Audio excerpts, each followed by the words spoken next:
نحمده ونصلي على رسوله الكريم اما بعد فاعوذ باللہ من الشیطان الرجیم بسم اللہ الرحمن الرحیم۔ السلام علیکم ورحمۃ اللہ وبرکاتہ۔ کیسے ہو آپ تمام پیارے پیارے بچوں؟ اللہ آپ سب کو ہمیشہ اپنی پروٹیکشن میں رکھے، آمین یا رب۔ تو پیارے بچوں، کیا آپ لوگ ایکسائٹیڈ ہو رہے ہو؟ رمضان کے اس مبارک مہینے میں اللہ تعالیٰ کے کلام یعنی قرآن سے ہر پارے سے ہم انشاءاللہ ہر دن ایک نئی چیز سیکھیں گے۔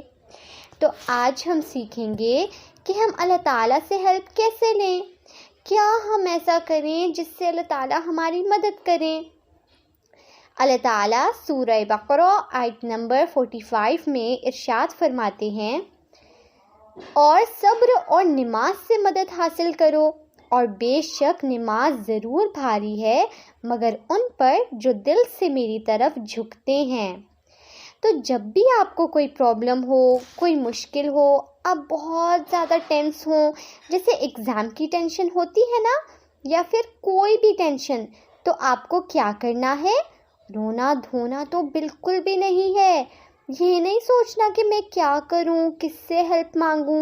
اللہ تعالیٰ ہے ہمارے لیے، ہم کو صبر یعنی پیشنس سے کام لینا ہے۔ ایسے نہیں کہ بس ایک بار دعا مانگی اور اللہ تعالیٰ سے شکایت کرنے لگے کہ اللہ تعالیٰ آپ تو ہمیں دیتے ہی نہیں ہیں، آپ تو ہماری سنتے ہی نہیں ہیں۔ ایسے نہیں، صبر سے مسلسل دعا مانگیں۔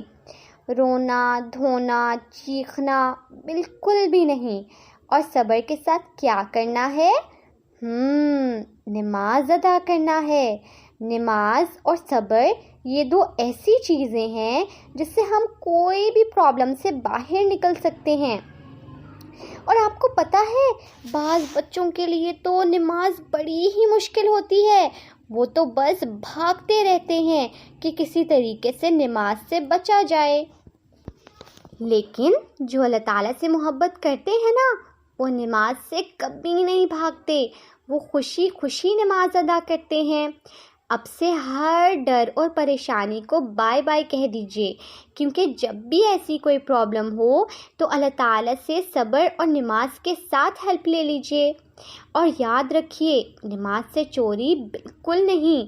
جب اللہ تعالیٰ ہماری ہیلپ کریں گے پھر ہم ہر پرابلم سے بڑی ہی آسانی سے نکل جائیں گے انشاءاللہ۔ اللہ تعالیٰ سے دعا ہے کہ اللہ تعالیٰ ہم تمام کو صبر یعنی پیشنس عطا کرے اور ہمیں نماز اچھے طریقے سے پڑھنے کی توفیق دے اور ہم سے ہمیشہ ہیپی رہے، آمین یا رب۔